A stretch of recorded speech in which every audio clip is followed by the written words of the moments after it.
This is A's Cast Live, your comprehensive look at the Oakland Athletics. Rooker, it's a 5 on a deep center. Robert going back at the track. He will turn and watch it fly. And 29 other MLB clubs. Dolis Garcia sends one the other way. That sends Carroll back. He's at the wall. And the legend grows. Ronald Acuna, another milestone in a truly historic season. Julio with an absolute nuke out to left field. It's Glaber Day.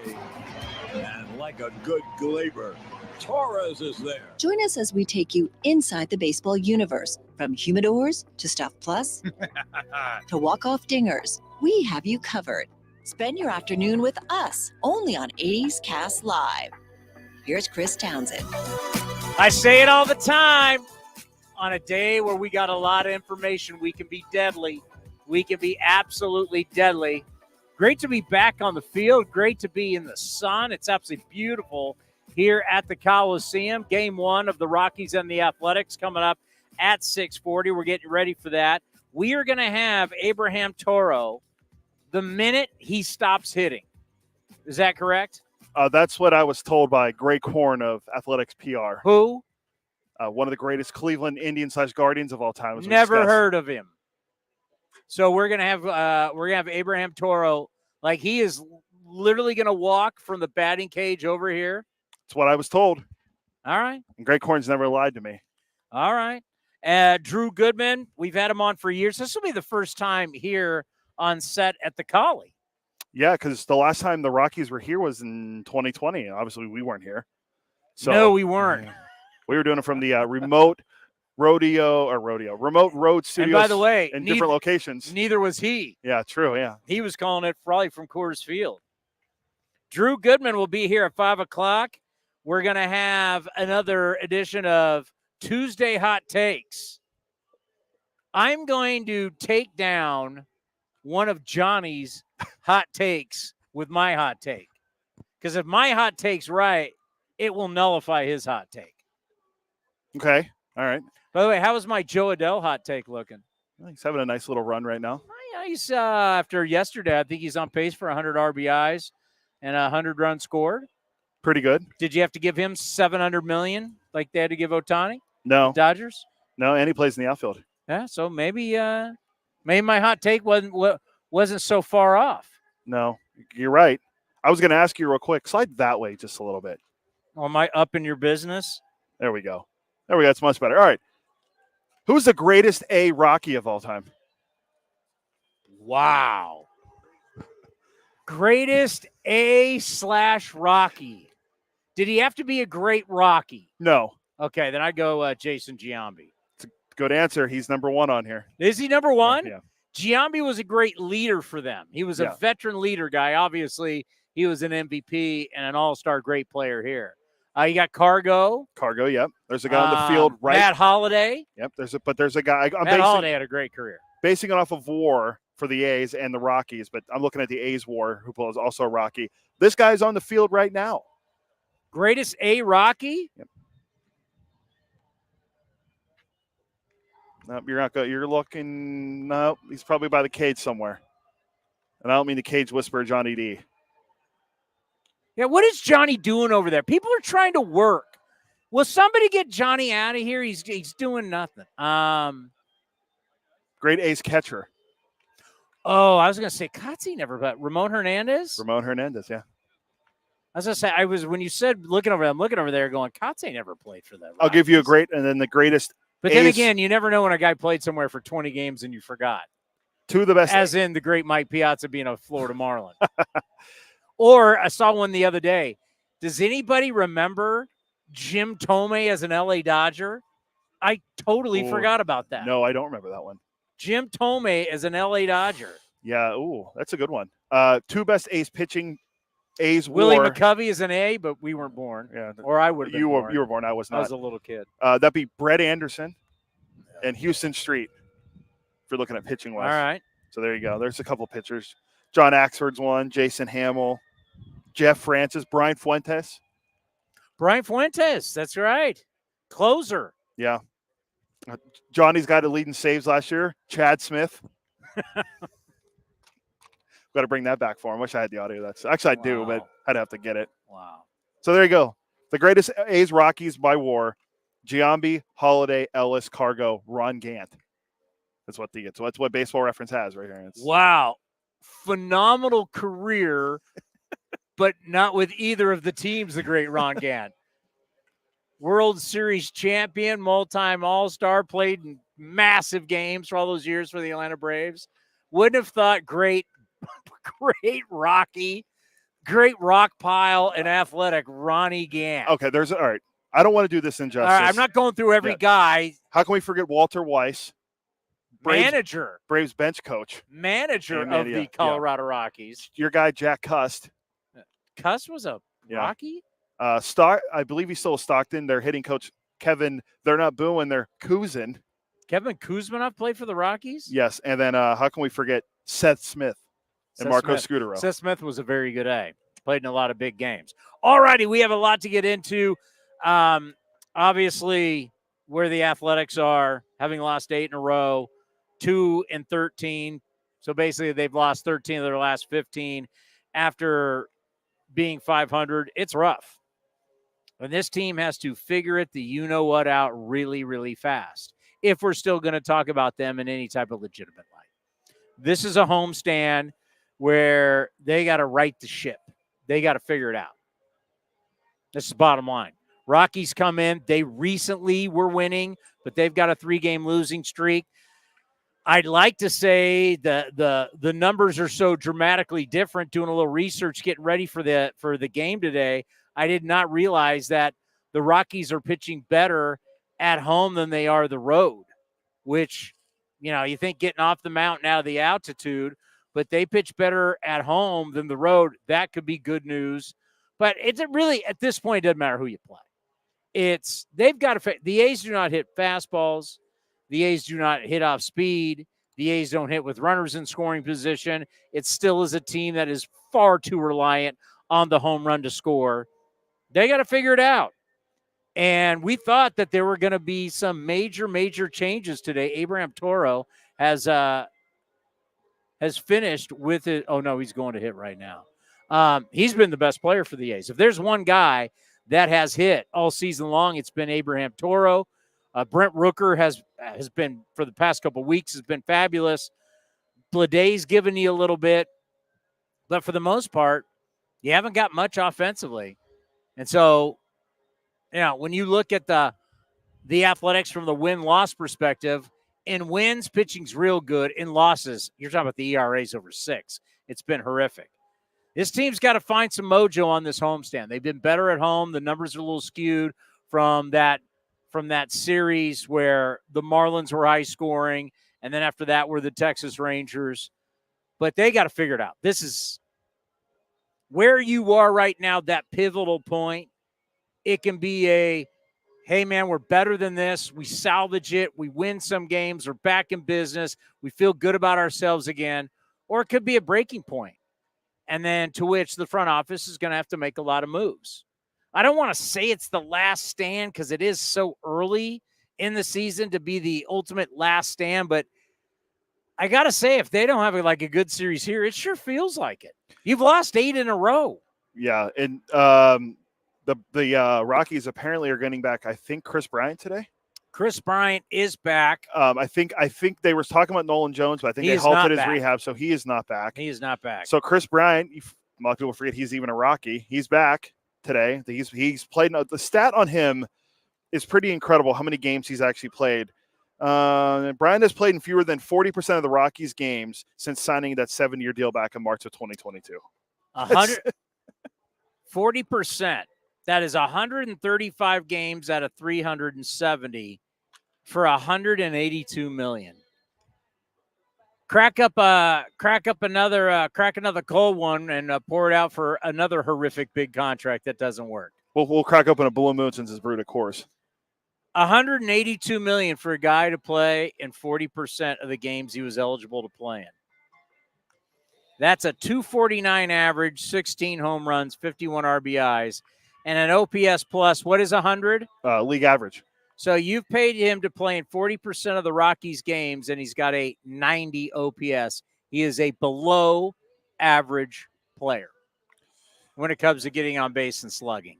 Yeah, and it's just remember how I think it was until like some point last year until he hit his first Rockies home run. No, first Coors Field. Coors Hill, yeah, first Coors. It took him forever. Where everyone hits home runs at Coors Field, it took him forever to hit one. And he's been hurt. He can play a little bit this year, hurt again. So he's supposed to be back today for the Rockies, who, have you mentioned, were swept by the Giants after winning 7 straight going into Oracle Park. I mean, that's it for both these teams, because the Rockies, during their winning streak, they felt like they were kind of getting back into it. We're going to sneak Johnny D in now before Toro because Johnny D's busy today.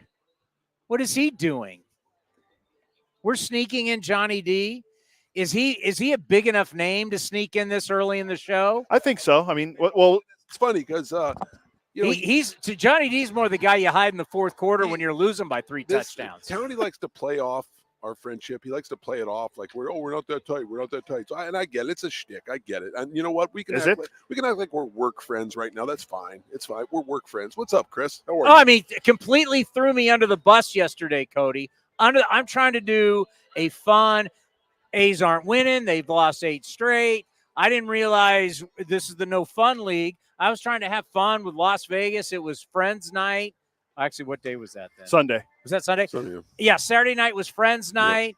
I tried to have a little fun with it, and Johnny just basically went, no, I didn't. Talk show guy, get off the broadcast. You're not that funny. Okay, first get of all, here. That's not true. You are funny. You're my guy. So let's relax here. I was upset. Calm down. I don't blame you. I almost canceled my barbecue.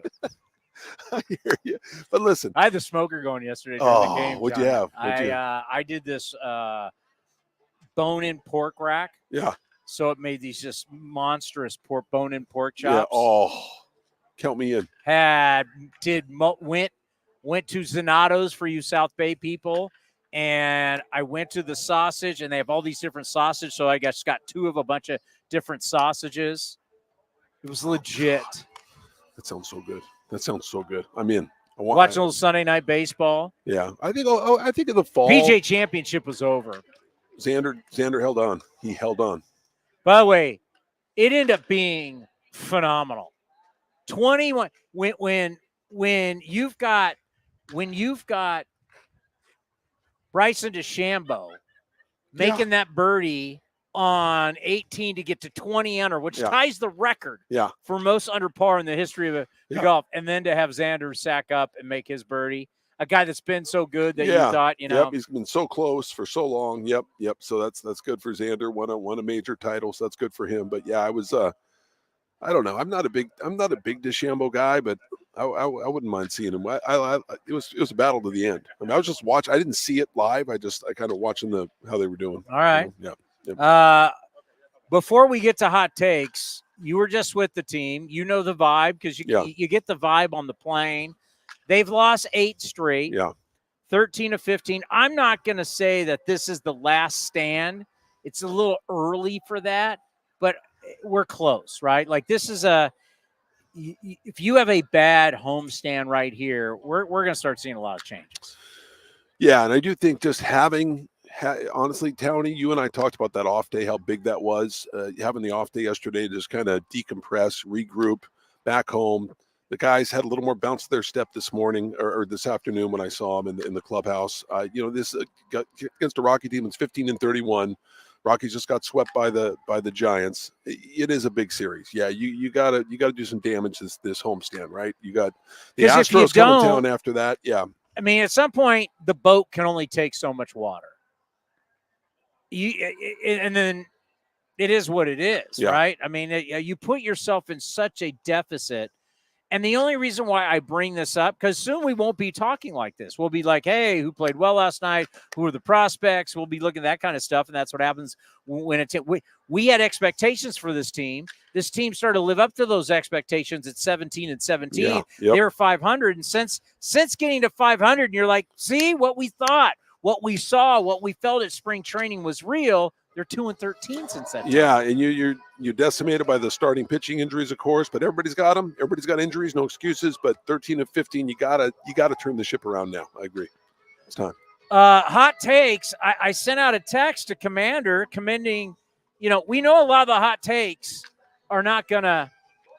They're not gonna. They're hot takes. So hot takes. A lot of them are not gonna hit. plan out. Yeah, of course. But the ones that do will be like, hey, I told you, hot take. I mean, a hot take is risky. It's risk. You're taking risks. Yeah, it's like the roulette. You're putting on the number at 35-1. That's what you're doing. You're taking a chance, right? Those are not like red or black or odd or even. You are going. It's not 50-50. Right. You're going 35-1. Some of these shots, right? And the Astros. Look at your Joe Adell robbed a homer. You hit a home run. You're feeling pretty good about yourself. The Astros on a little bit of a roll. Joe Adell's 25 years old. My hot take was that Joe Adell, from a numbers standpoint, is going to fill in for a lot of what they lost with Shohei Ohtani. Yeah. So all this because remember, Shohei Ohtani can't pitch this year. Yeah. Right? And the Dodgers have to give him, it's a weird deal, but they're going to give him $700 million years from now. And it's always easy to give somebody a lot of money when you don't have to give it to them now. But the Angels would have never got that deal. They would have had to give him money now. And you're replacing his numbers with Joe Adell at 25 years old, who's been one of your top prospects. You saw him for years in AAA. That's my hot take. And so far, like what you said yesterday, a big win against the Astros. He's on pace for 100 RBIs and 100 runs scored. And he's not going to get paid $700 million. He's not, but it's amazing to me he's 25 because I've been saying his name for the last 4 or 5 years. And we've been waiting. He was hitting so well at Salt Lake. He went up. What's it? You've been seeing him down the minor leagues. Yes, and he was dominating. And I'm like, when is this thing going to translate to the big leagues? I talked to Max Stassi about him. He said the talent's off the charts. So I'm glad that's a hot take of yours I'm rooting for. I'd love to see this guy take off. Your hot take, I'm not. I'm not that because I'm against you. Yeah. I think the Houston Astros are the most evil franchise in the history of professional sports. Yeah. I'm rooting for nothing but injuries and losses. So injuries? You're rooting for injuries? When it comes to the Astros, I root for injuries. Wow. Yeah. Really? That's harsh. I know. That's harsh, yeah. But, I mean, I'm not rooting for the Astros to do well. I'd rather my hot take lose. I don't want the Astros to win, but just had a feeling, and they're getting on a roll here. All right. Commander, are we ready? We are. Let's. What did Drew Goodman say? He said 5 o'clock's fine, so we're good. Like he came over and went, we can't have Johnny and we can't have Rocky A's broadcasters on at the same time because that could get ugly. It'd be like a hockey fight. All right, let's get the open for we. The rival. Who is the greatest Rocky A in your opinion? Oh, Rocky and A. He had to play for the Rockies and the A's. Who is the greatest Rocky A of all time?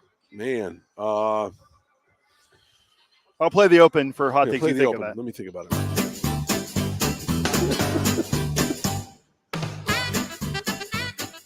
Every once in a while, you hear a really good sports hot take. Mark this: the Yankees will not win the World Series. Then you hear some really bad hot takes. I'm calling it now. There will be a collapse in Milwaukee, and the Chicago Cubs will catch them. War is going to shock you. Domingo Acevedo. I have the White Sox. That was bad. That was on A's Cast Live. All takes are hot takes. It's time for Hot Takes Tuesday with Chris Townsend, only on A's Cast Live. If I keep picking against the Brewers, at some point it will work. Oh yeah, it's math, right? Yeah. At some point I'm gonna be right. Yep. Pat Murphy. See, Yelich stole home. Yeah, they ended up losing that game. Yeah. A walk-off by Raise the Jolly Roger. I know the Marlins won, but I don't know who hit it. Your guy, Bell. Oh, the big guy's gonna be traded soon. Oh wow! By the way, go to A Rocky, the guy you picked last year to lead team in saves, Chad Smith. Okay. He never lets you forget. I'm just pointing out the obvious. He never lets you forget. He'll jab you. He's Dr. Joe, man. Who's your greatest A Rocky? Oh man, I'm just drawing a blank, buddy. What do you got? Mine's Jason Giambi. Oh, that's a great one. How long was he with the Rockies? Not long. No, it was late in his career, but he was a great leader of men for them. Yes, he was. That's where people, when Jason Giambi was with Cleveland and Colorado, was when everybody's like, wow, Jason Giambi really is a tremendous communicator, teacher. Like, he'd be a good manager. For sure. Problem is, he's got a bunch of little kids and he's got too much money. Doesn't know what to do. Right. Yeah, he's not. Yeah, I would love to see. He doesn't need to do it. He's a good leader. I would love to see Giambi manage a club. It'd be great. Cargo. guy you saw. Oh, Cargo's a good one. That would be that would be definitely up on top upper tier for sure. That's a really good one. Good Rocky, not a very good A. Matt Holliday. Yes. Yeah. Matt Holliday's a good one. Yep. A guy who had a great career but did nothing for the A's or the Rockies. Ronnie Gant. Nice. Man. I think Toro's done. I think he's coming You're over. probably pretty good at him. You're probably pretty good at Immaculate Grid, aren't you? No. John, you might just stick around after No. Toro and give your hot Let take. me go hot take right now. Can I do it? Yeah, right go, now? Okay. go, hurry. With Imanaga dealing and Sale dealing, those are the two front runners for the Cy Young. Zach Gallen's 5-3 with maybe a 3. He's going to come out of nowhere and capture the Cy Young this year. I'm out of nowhere. Ooh, that's a good Zach one. Gallen's the Cy Young Award winner this year. That's my You're hot take. going against the Japanese Fernando Valenzuela? It's Zach Gallen, the milkman. How dare you? The milkman wins the Cy How Young. dare you Yep. do that? Quote me now. Let's get right. the bull on. Wow. That was- Abraham Toro is here. That was to pretty. join us. That's a pretty good take, actually. That is a very good take. I mean, that's pretty incredible. I could see it. I mean, Imanaga is having a great start so far, so it's going to be tough to pass him. He's the new Fernando Mania, for God's sakes. How are you? I'm great. Welcome to A's Cast Live. Thank you. You evaded us all through spring training. We tried to get you on. It's great to finally have you on the show. Hey, you never asked me, so I don't know why you say I evade you. We tried. We were trying to get you the whole time because we couldn't wait. How was it? 3 or 4 different languages? Three. Three. Yeah. That's incredible. Yeah. Spanish, French, English. What would you say you're best all around at? French. French? Yeah. So do you ever go to Paris and No, never been to Paris, but in Montreal, that's the language Yeah. I speak. My friends and all the school I did in French. So yeah, that's what I. being bilingual is awesome. Mhm. That's what an incredible skill does it help you in baseball at all? Oh, 100%. Especially with a lot of Latin guys, a lot in the lower levels. I was kind of like the translator every year. So, and then it's also being a good teammate. Some guys that they don't understand some maybe some scouting reports and stuff, trying to help them. So yeah. When we talk about your year, consistency would be the word I would use. And your versatility has been fantastic. But offensively, what you have done, it's been so consistent. Talk about what it's been like for you the start of this season. Well, I just try to with a new mindset since spring training, and a lot of the philosophy was, don't try to lift the ball. Just stick with your line drives. You have a good bat to ball skills, and that's what I've kind of been living with. Just stick with it, and it's easy. When you feel good, it's easy. Trying to hook one, trying to elevate it. No, just stick with it, and for the most part, good things will happen. Well, and I hear a lot from our coaches and different people that we talk to. The problem with a lot of these young hitters is everything is trying to launch the ball. Mm-hmm. And what you're talking about, they may at one point had really good bat to ball, know where their barrel is. They got, but they get so much into launch it, knock it out of the ballpark. Is it easy to get away from that approach, which originally made you so successful? Yes, especially when you're doing something good, it's easy to take it for granted. So when you can manipulate the bat, you're like, oh, let me just try to hit homers because I know I can have that. But no, you actually have to work harder on the things you do good, and then that way you have it in your back pocket whenever you need it. So I think about I remember when you got traded for Kendall Graveman. I think about your time in Seattle. I think about last year with Milwaukee. Just what does it mean to be back here playing every day in the big leagues and proving you should be here? That's what you work your whole life, and it's been kind of like an up and down career for me, early in my career, and then not trying to this year here coming and playing every day, proving that it's still got to prove that that you got to play every day, and then prove to your manager that he trusts you to put you there. So yeah, every day you got to work for it. And I think the thing that is amazing with a lot of guys, and you can speak to this, is not only are you trying to be good offensively and be consistent offensively, you're playing a lot of different positions. And that's not easy to do. Hey, today, show up and play second, then play third, then play first. Hey, go to the outfield. Just talk about what's that like every single day. You come to the ballpark, and you could be in a lot of different positions and even switch positions during the game. Yeah, well, also knowing that this team, we like the pinch runner, pinch hit, all that stuff. So you got to be ready. And every day, you doesn't matter what position I'm playing, you trying to take your work at every position because you never know. And that I think a couple of days ago when I played in the outfield, and they asked me, "Hey, how comfortable?" You're like, "Yeah, I feel good," and they put me out there, and then I got 2 routine 5 balls, and I caught him, so that's good. Have you ever said you don't feel comfortable? No, I don't think so. But I mean, I guess you don't know until you try. So I was like, "Yeah, I feel good." How many gloves do you have? First base, infielder, I got 4 actually. Yeah, so a little smaller one when I play second, Yeah. little third base a little bigger, first base, and then the outfield. Yeah. I always ask guys that because a lot of people don't think about that. But especially when you play first base, gotta have a first baseman's glove. Mm-hmm. Some guys actually could be the third catcher, the backup catcher. You could have a catcher's glove, and your middle infield glove is not gonna be the same as your outfield or your third base glove. So you got to bring a lot of leather to the ballpark. Yeah, I mean, like again, it's just about being ready. And then even when I'm playing, let's say I'm playing third, I always bring 2 gloves, just in case in the middle of the game I have to move somewhere. What is your favorite spot? I feel comfortable at third and second, just because I've been playing that for years, and then hopefully I feel a little better in the outfield. If I play more, I don't know what the plans is with the manager, but yeah, I mean, hopefully I get more comfortable in the outfield. Well, we were kind of shocked because we did a little research on you that when we saw Hernandez go down and Max Schumann was here, we were like, who else can play short? I was sure at some point you really have not played short at the professional level. No, and every year they're like, oh, let's work on you at short just in case. But no, never played. Well, this was the just in case, because if Schumann goes down, we got no one to play short. Yeah, I mean, I don't know. How do you think you do? Well, I think I'll do good. It's obviously more range to cover, and you got to get it quicker to the ball, and just knowing the speed of the runners. But I think I'll be able to handle it. And if I'm Mark Kotze and I ask you, are you comfortable at short? Your answer is? I feel good. Of course I can play it. Right now, it's tough talking to the fans. They know it. You guys know it. You've lost 8 in a row after getting to 17-17. We were all fired up, right? We were all fired up going this because we believed watching you guys in spring training that this team's better than last year. This team is going to compete. This team is going to win games. And when you guys got to 500, we were all saying, see, this is what we were telling you from Arizona. But since then, you're just 2-13. What needs to happen for you guys to get that mojo back again?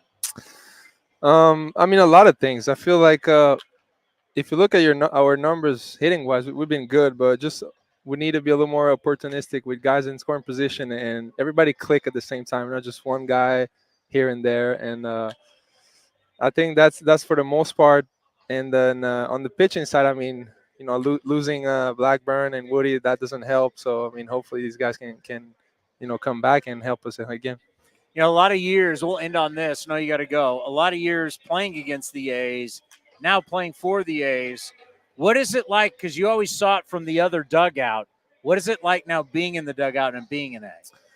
Well, since I debuted, when I think about the A's, I always saw guys with grit. Maybe not the most known guys in the league, but always trying to find a way and tied games, and that's what I see when I went with this team.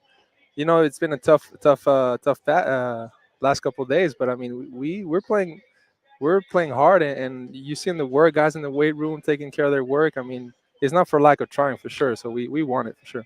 Now with your Spanish, can you do a little Italian? Do you understand Italian? Not Italian. I mean, I'm about to say really. You might be one of the greatest travel partners of all time, especially like through Europe. I mean, Italian's similar to Spanish, but no, I don't speak Italian. I mean, you could order. You could. I guess if I could really try, but yeah. Yeah, you'd be good to do a vacation with. I mean, maybe. Yeah, I think so. Hey, I appreciate the time. Yeah. I've said it on this show. I've said it. I also do the post-game show. I've said you've been the overall best player for the A's so far this season. It's been a lot of fun to watch. I mean, we watched you come over. We watched you in Houston. We watched you in Seattle, and we've been watching you for a while. And it's been very impressive what you've done, and you've earned everything you've gotten. Thank you. Thank you very much. We got more coming up next right here on A's Cast Live. Where does one community end and the next begin? Across the railroad tracks? On the other side of the river? Is it between the east side and the west side? At Comerica Bank, we believe it's all one community, and we're all part of it. That's why Comerica has invested over $20 million for affordable housing, financial education, and workforce development in lower-income communities. Because when we raise expectations for everyone, we all rise. Member FDIC, Equal Opportunity Lender. Hey, Oakland A's fans, step up to the plate with Xfinity Internet. Get the fastest speeds and low-lag streaming for an incredible viewing experience that knocks it out of the park. And you'll have a consistent connection with reduced buffering and freezing, so you can stay in all the action inning after inning. When it's game time, make sure to catch it all with internet that's powerful and reliable. Stream sports from the best seat in the house with Xfinity, because it's only live once. Actual speeds vary and not guaranteed. Many factors affect speed. For factors affecting speed, visit xfinity.com/network management. Whether it's a midweek trip to the ballpark to catch a game or a weekend of baseball for the family, grab your tickets for an A's game this season. Secure your seats today for all the biggest matchups, fireworks, drone shows, giveaways, and more. Don't miss out on all the things happening this season. Throws and set.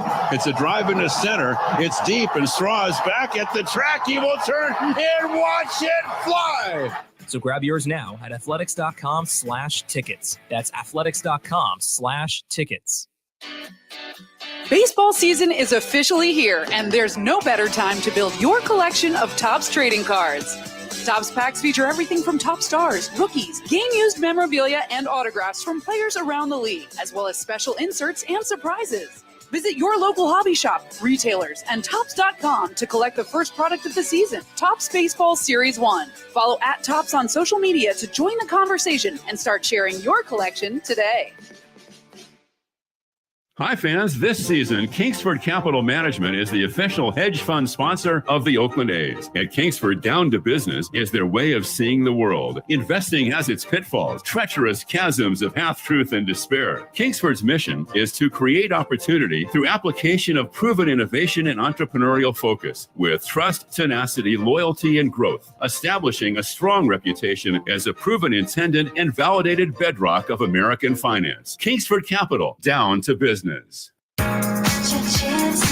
This is the place where you can dance like nobody's watching, win like nobody's business, and get away like you mean it. So what are you waiting for? Come join the party. Take that evening out and make it a night you'll never forget. This kind of action can't be beat.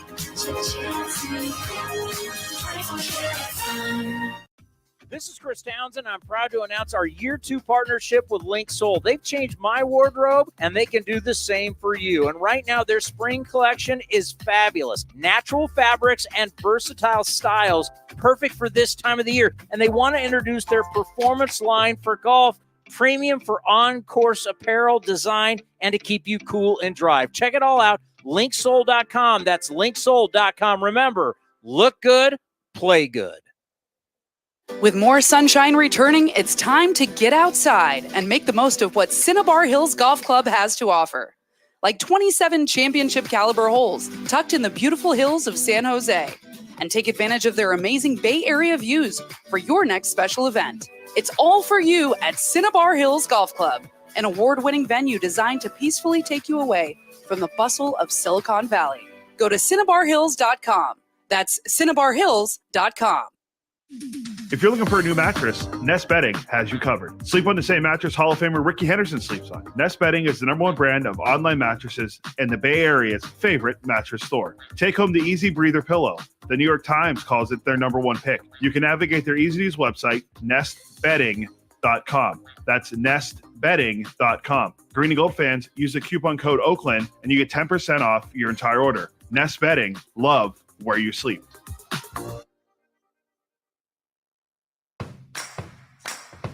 You deserve extra. Extra Mile is where you get it. You don't just deserve breakfast. You deserve extra fresh Mile 1 coffee just the way you like it. You deserve more than a quick bite.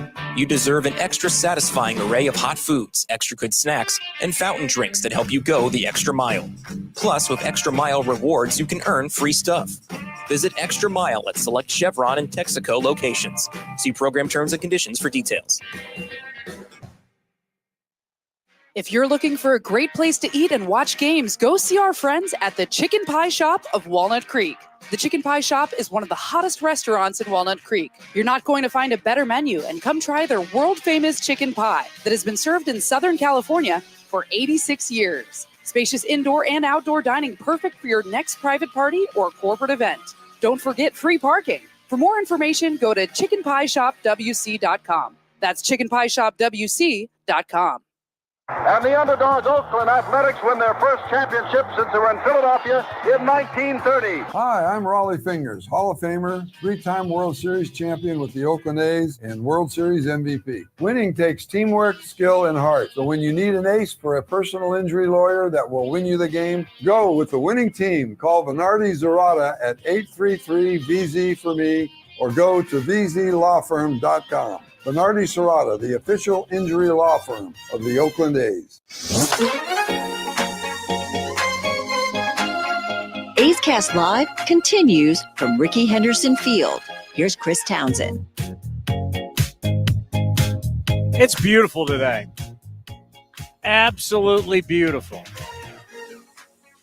I wasn't expecting the sun to go behind the stadium already, but here we are. Feels great. Like it's warm. Don't have to have the sunscreen on yet. Digging it. Summer is right around the corner. Are we giving away headbands tonight? Oh, we are, yes. Here, I'll have one that's open. I'll give you one that's unopened. I don't know. I'm not putting it on. You put it on. I'll Put it on. Put it on. Let's go. Put it on. I gotta fade the music out. There's no abrupt fading here. All those years of sports talk are finally going to pay off. We still got to give our hot takes. The headband, you watch a lot of old basketball, 70s, 80s. You saw a lot of headband back in the day. Lot of headband. What do you got? Well, they got to see it in the camera. Well, I was doing all this without them, so you don't get the muffling of the microphone. Yeah, there you go. So I wear these when I go running, except I don't pull it up all the way. I kind of fold it down a little bit. But so there you go. We're giving these one on Friday. Because you want to keep the sweat out of your eyes? Yeah, when you run as much as I do now, Oh yeah, you're. I'm on that Ace Cast diet. I heard you and Johnny talking about it. What do we say? No, you said I was on the Ace Cast diet. I don't know what the parameters are of the Ace Cast diet, but I am on it. Just let you know. Can you imagine people he's on the Ace Cast diet? Yeah, like the Atkins diet or the GM diet or the Mediterranean diet. We have the Ace Cast diet. Yeah, it's essentially starvation. It's non-fat Greek yogurt every day in the morning. Yeah, great. It's living the high life. Yeah, no, I was. Did you get a text from Road Trip Mike this morning, by the way? I have to respond to Road Trip. Road Trip. He's in Buffalo. He was not happy that Tyler Ferguson was sent down. Yeah, we'll have to play your audio of the official reaction when I told you that. No, we will not. Alexander's back. Yeah, well, debuting, yeah. I mean, I know he pitched in spring, former Giant, former Dodger, 34 years old, left-hander out of the bullpen. So 4.69 ERA last year for the Gigantes, something like that. Not great, but he was much better as a Dodger. He got hurt as a Dodger. Yes, and then he had a good year with the Giants the year prior. Then kind of a down year last year, and now he's back. He was. I don't think his numbers were anything spectacular in spring training, but you brought him as a veteran leader, veteran presence in the bullpen, and pair him up with the other veteran in the bullpen, TJ McFarland. All right, I'm ready for my hot take. All right. Or you want to go first? You go first. Oh, go ahead. All right, hold on. Let me grab mine. Make sure I get it right. All right. Edwin Diaz will not record another save this season for the New York Mets. What? Wow. That is a hot take. He's blown 3 this month. Yep. His ERA is 5.50. He's given up 8 earned runs this month? Yep. If I'm correct. 4 were in one game, but he blew a 4-1 lead. He blew a game against the Marlins the other day. I do want to talk about the closer position and a hot take that Brody Brazil threw at me while I was doing television with him that I think a lot of people go, yeah. And then you go, because on TV, you can't go, wait a minute. and then spell it out of why it's a crazy idea. Mm-hmm. You're not able to do that. It's a bing, bing, bing, move on. Bing, bing, bing, move on. What block was this in? The A block? This is probably in the C block. Oh right? yeah, this was not in the long. You weren't in the A block. You weren't leading the top. Yeah, I couldn't be like, that's crazy. What are you talking about? But I like that. He does not record another save. Correct. That's the third one now I've done. It's been. You remember what mine was last week, right? No. Brent Rooker will enter and win the home run derby. Yes, that's a hot take. And then I said the Astros will still win the AL West. That's a hot take. Time. You can be, though, in the home run derby and not be in the All-Star game, right? Can you still do that, or the rules changed? Or what? Was Chapman an All-Star when he was in it for us? Well, he was an All-Star for us. So then, I don't know. I'd have to look at the rules for that. Don't know. Because there's guys in the NBA dunk contest around. There was the guy that won it the last couple of years was in the G League.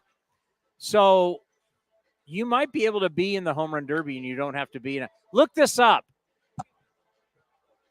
He can be in the home run derby. So you said not only is he going to be in it, he's going to win it. He's going to win it. Okay. He's got that on a great. Let me hold on. Let me put on my scouting hat here, as I'm our scout on Ace Cast, draft expert. He has, I'd say 70 power. That's on a 20 to 80 scale. Are you seeing that the first 8 picks in this year's draft will all be college guys? Yeah. My sources have told me that it's going to be all college guys. Yeah. And the guy that they're projecting, MLB.com is projecting to us now, is the first baseman from Wake Forest, not Braden Montgomery, an outfielder who was at Stanford. So he can play both pitcher and play in the outfield. So it's going to be a kid from Wake Forest. I would hoping it would be Montgomery. I talked to David Force about it. Force will be with us on Friday. I'll catch up with him and see what we're thinking. And then George in San Francisco is going to give David Force all the Japanese guys he needs to look at, players. Towny, I've been looking, Towny. But the guy that was in it's going to take Edwin Diaz's job, Reed Garrett, was a big star over in, I want to say the KBO, or I can't remember if it was KBO or if he was pitching in Japan. He's 5-0 with a .72 ERA for the Mets this year. Edwin Diaz, super closer, New York Mets, will not record another save. Okay. Are you ready to mark the tape? Let me officially get the all right, go ahead. I had to sit here and vomit in my own mouth when Johnny talked about how hot the Houston Astros were and how great the Houston Astros were. And then I would have thought that Johnny was going to rip open his shirt and it'd say Space City on it. That's usually me, but that's fine. I wanted to, you and I'm surrounded by Astros people. My God, Luno's gone. It disgusts me. It literally disgusts me. So I'm going to end it today. May 21st. It's a Tuesday at 4:42 in the afternoon here at Rickey Henderson Field. The Houston Astros run at the postseason is officially over, and yesterday's game killed all of the mojo. Framber Valdez, have you heard of him? It wasn't great. Wasn't great. Big lead yesterday. They left him in. He didn't have his stuff, and he was getting racked. And in the end, the Angels, a huge win for them. This win, you'll remember this win. See, they got off to a bad start, but now they're finding their mojo. You're going to remember this win, leaving Framber in to die because they didn't want to go to their bullpen that early in the game. Will be the game where you go back. Townsend called this on May 21st at 4:42. I'm officially ending the Astros season. The Astros have lost 15 games this season in which they've held the lead. That's not good, especially after you sign Josh Hader to be your closer. Well, they give him 5 for 95? 5 for a lot. It wasn't 100, though. No, because Diaz was 6. And you got Presley, who's been your guy. You've disturbed the mojo in the bullpen. The bullpen is bad. The starters aren't going to be as good.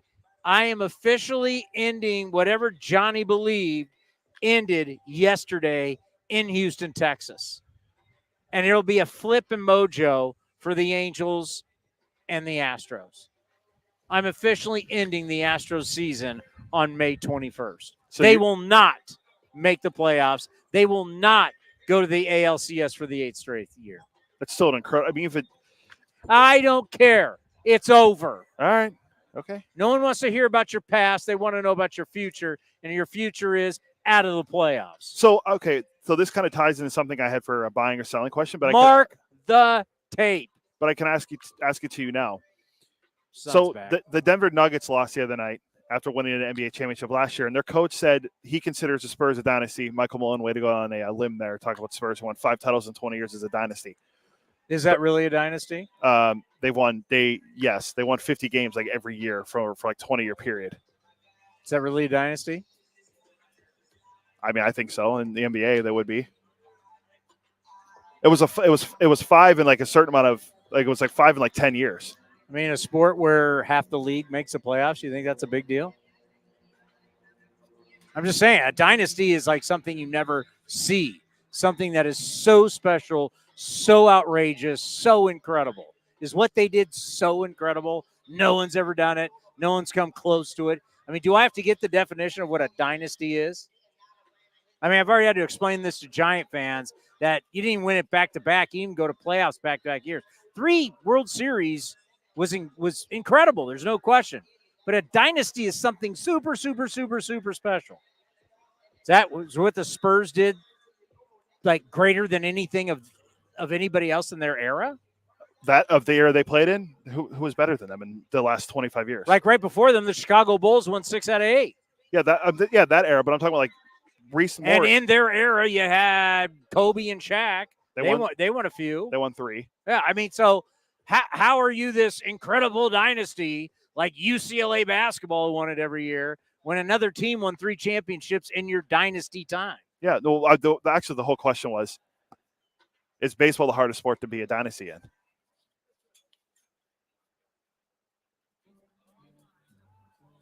I don't know. I'd have to think about it. Because in the NFL, I think basketball way easier because half the teams make the postseason. Well, if you look, so you just look, the NHL, the Tampa Bay Lightning just went back-to-back a couple of years ago. The Penguins before them.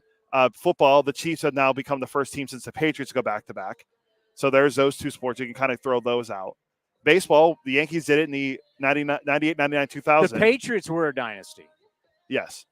They played in 9 Super Bowls. And they won 6. That's pretty good. No, they only lost 2. So they played in 8? Yeah, they lost both. Yeah, the 2 both to to the Giants. Yeah. Eli Manning didn't want to show up the roast because he didn't want to spoil it again. The Manning brothers in retirement are undefeated. Yeah. The Manning brothers are the best. What and how many? The Chiefs have won 3 in like 5 years now, something like that. Like 2020, yeah, they won back-to-back, and then 2020. Football's hard, yeah. man. Football is hard. Basketball, I mean, you roll out of bed and make the playoffs. Fair. The reason I say, half the league makes the postseason. Then again, you look at the Warriors, and they thought they were going to win how many in a row? They almost won 3 in a row. But the year they won 73, they lost in the finals. So, the reason I said the Spurs is because they won all those titles, but every year in between, they are making the playoffs every year and winning 50-plus games every year. Sharks made the playoffs for 20 straight years. They didn't win anything, though. I get it, but it just shows you in a sport where half the league makes it. Yeah. I know. I haven't really. And the draft really falls your way, and you tank to be able to get a play. It's what the Spurs did just so incredible. I mean, they tanked with the Admiral to get Tim Duncan. I don't know. I'm sure NBA people would call it. Like we have aces in baseball. Like we think every team has an ace, which is there's hardly any aces left in baseball. We throw the ace word around like it's going out of style and it's wrong. I think we throw the dynasty out there like it's wrong. I mean, a dynasty should be something that you really. It's a once-in-a-lifetime thing. I mean, the Yankees, if there was anybody who was a dynasty, the Yankees who won in 96, 98, 99, 2000, were in the World Series 01, 03, again in 09.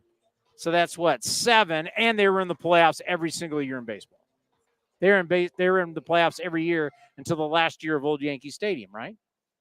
Derek Jeter in his career only played in 26 games that didn't have that where they were out of the playoffs. A 20-year career, and so that is something we've never seen.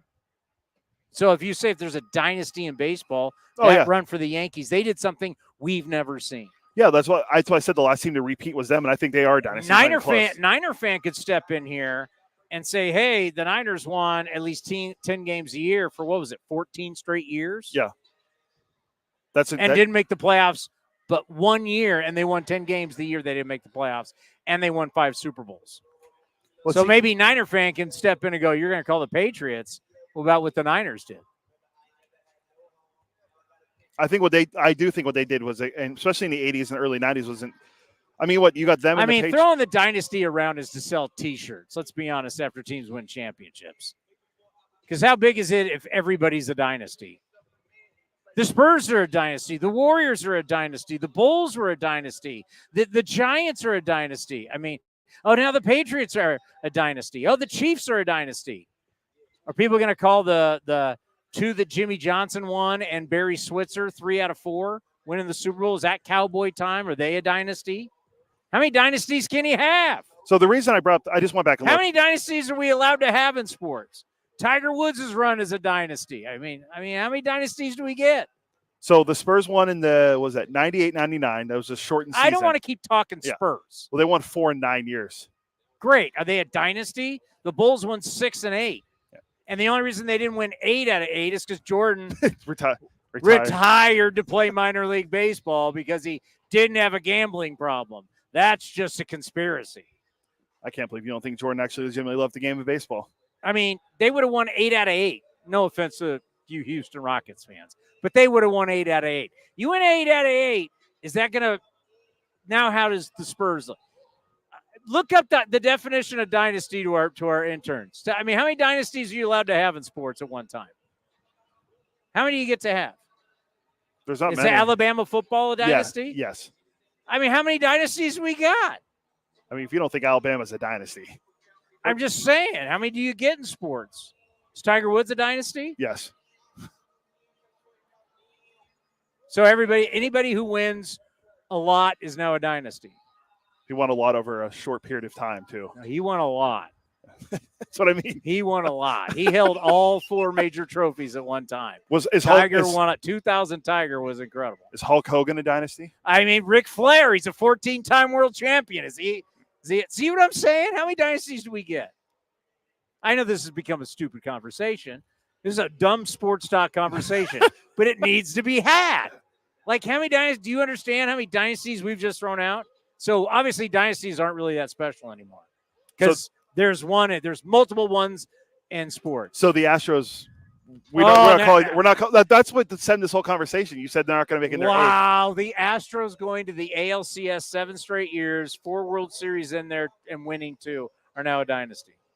Modern day baseball, when I say modern day, I mean the last 25 years. So now there's different versions of old dynasties and modern day dynasties. I think we'd look in different time periods, right? I don't know. The dynasty is about what's the dynasty definition say?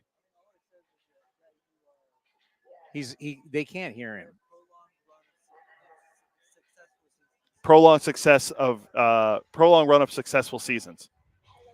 That's a sports dynasty. Oh, the dictionary. Wow. Then everybody is. The Sharks are a dynasty. Shit. You said the Sharks weren't. I'm now saying they are. 20 straight years of the playoffs. San Jose Sharks are a dynasty. San Jose State Judo won 36 national titles. 36 national titles, San Jose State Judo. Dynasty. That's a dynasty. Wait, that's what the dictionary says. Hey, how long's Ace Cast been running? We're a dynasty. John Cena, dynasty in WWE. So bad. I thought a facet. So our hot takes are over? Yeah, we got them. So Johnny's was, what was Johnny's again? He did it so quickly that he left. And it was so memorable. I don't even remember. Mine was Diaz doesn't get a save the rest of the year. Astros are done. I don't. They are not making the playoffs. I'll go back and listen later, see what Johnny's was, so I can mark. I've been tracking everyone we have so far throughout the season. See which one comes, because clearly. Was it a team? I don't remember either. By the way, we may not get to this today, but there was a fascinating conversation that it is truly amazing, and I think we can tie the A's in here, that the most interesting position in baseball, no question, is shortstop. And the way the shortstop field has flipped, I got what they, for us people who watch MLB Network, and we talked about, we talk about the shredder that they do, where they do the top 10 shredder. I went back and checked out the top 10 shredder. Seager, Lindor, Bogarts, Swanson, Turner, Bichette, Correa, Adames, and Witt. Bobby Witt Jr. was the 10th shortstop on the shredder in January for MLB Network. Shredder is where they put all your numbers in, and the shredder spits out the answers, the top 10. And they're going through all the analytics. Seager, obviously, had just been the star, once again, the World Series MVP for the second straight year. Lindor was number 2. Xander Bogaerts was number 3. He's not even playing short. Ha-Seong Kim is a shortstop for the Padres now. And Bogart's hurt now. Swanson's not hurt. Yeah, Bogarts, was it yesterday got hurt shoulder, or the day before? I think because yesterday they played a double dip. Yeah, it might have been yesterday because I remember seeing it was one of the headlines that you heard. I mean, we've talked about, is Bichette going to get traded? Whatever. Correa can't stay healthy. And Bobby Witt Jr. might be, if I asked you if you could take one player right now, all right, I'm giving you a franchise, and you can take anybody in baseball right now. Who would you take? Mookie Betts. All right. Because we thought you and I kind of, and I said if anyone, I'd say we both agree Bobby Witt. But I think Mookie. Yeah, I'd take Bobby Witt. Because I said, well, Mookie's 31, and you said don't worry about the age. I said, all right, then Mookie. Yeah. But if not, it would be Bobby Witt. Yeah. I mean, if you take WAR, Betts is at 3.4, and Bobby Witt's at 3. Yeah. I mean, and Gunnar Henderson's right there at 3.1. But it is amazing where we are in OPS plus leaders and where we are with WAR right now compared to what the list was in January. Your list right now is Betts, which is a guy comes from the outfield at 31 years old and turns into a shortstop, is literally one of the greatest stories we've ever seen. Because no one's talk about is you're throwing dynasties around about anybody. I mean, God, who isn't a dynasty now? Not my Pirates of my childhood, I'll tell you that. I mean, you go to X amount of bowl games, you a dynasty? NCAA, they made the tournament 3 years in a row. They're a dynasty. St. Mary's is a dynasty in basketball. Oh, my God. Alex Jensen's not here anymore. We don't have to do that. You start thinking about Mookie Betts, Gunnar Henderson, Bobby Witt Jr., Volpe's up there, De La Cruz, and you got Mason Wynn with St. Louis. I mean, and I'm not even putting like C.J. Abrams. The amount of young shortstops that are incredibly athletic, I don't bring the butcher of Pittsburgh into this. Cruz, he's not even in this. It's amazing how many you start thinking about. Tejada, I'll throw him first, but obviously A-Rod, Jeter, Nomar, they were all taking what's his name for the Marlins? Remember they all had their shirts off taking the picture for Sports Illustrated? Back then it was Renteria. Edgar Renteria? Yeah. I think I say I was looking a little after. I was thinking Hanley Ramirez was good too, but yeah, Edgar Renteria. Oh, he was well after those guys. Yeah, Edgar, yeah. Those guys all took a picture. They all had a chain. They all had their shirts off, loving themselves back in the day, if you remember that. I was young. So we were like, that's Edgar. the era of shortstop. Era of shortstops. This may be the greatest era of shortstops. So let me see the list of guys again. Was Volpe on there? Volpe's on here. Yeah, Volpe. He's got to be. And these guys are all super, super young. So you got Gunnar Henderson's 23, Bobby Witt's 24, Volpe's 23, De La Cruz is 22, Mason Wynn with the Cardinals is 22, C.J. Abrams I think is 22. Yeah. I mean, you've got who's starting who's getting left off the All-Star team? And once again, all the guys that were top 10 the shredder, only one of the guys is on this list because remember, Mookie Betts was considered an outfielder. Bobby Witt Jr. was ranked number 10 in January. which is insane because he had a good year last year. You got all these guys that I listed from January that everybody said, these are the best shortstops, and none of them would even be on your list right now. That's how good the shortstop position is in baseball. Yeah, I remember we talked about this. Remember when and why bring up the A's? Because on that list, hopefully someday, is going to be Jacob Wilson. Yeah, he should be back soon from the 7-day injured list down there too. Aviators game rained out tonight, or rained out in Tacoma, so it makes sense. It rained in Seattle. But yeah, hopefully Jacob Wilson comes up, plays defense, and he hits like we think he can hit. He'll be on this list. The A's can finally have a guy on this list. There he is. How are you? Wonderful to see you. Now, we have had him on A's Cast Live for many years, but it's always been from Colorado. And we were trying to think the last time the Rockies were here, it was COVID, and none of us were here.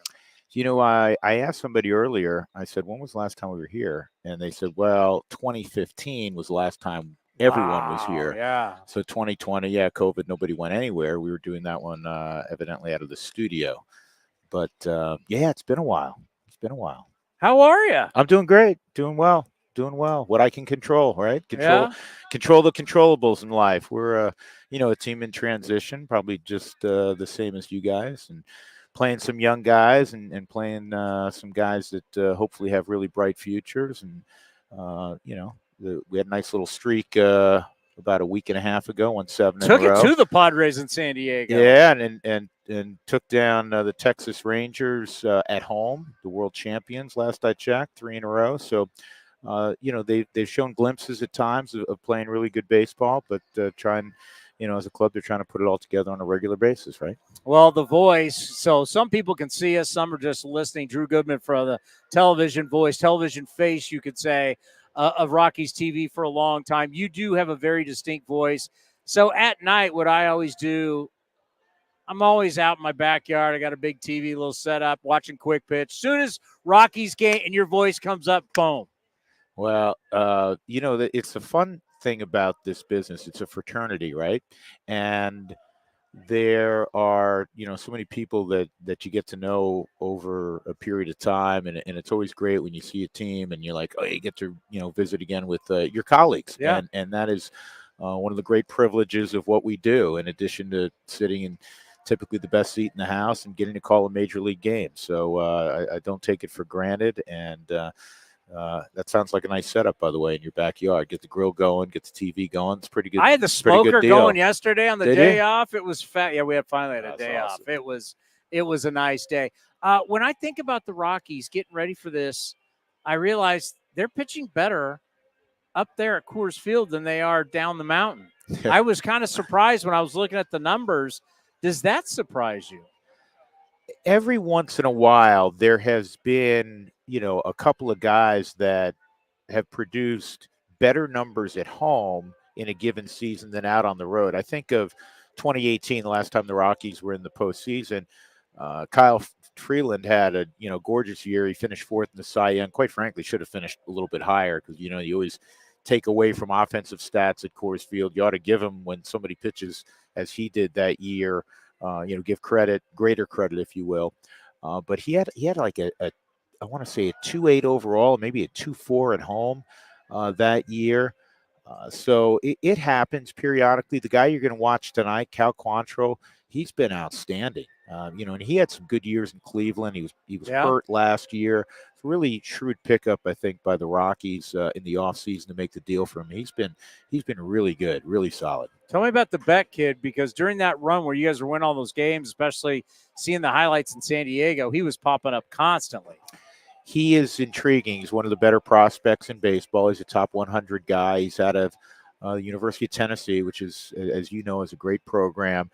We have a number of outfielders in the organization that are big, strong, athletic, and he fits that bill. I mean, he can play center field. He did a lot in the minor leagues.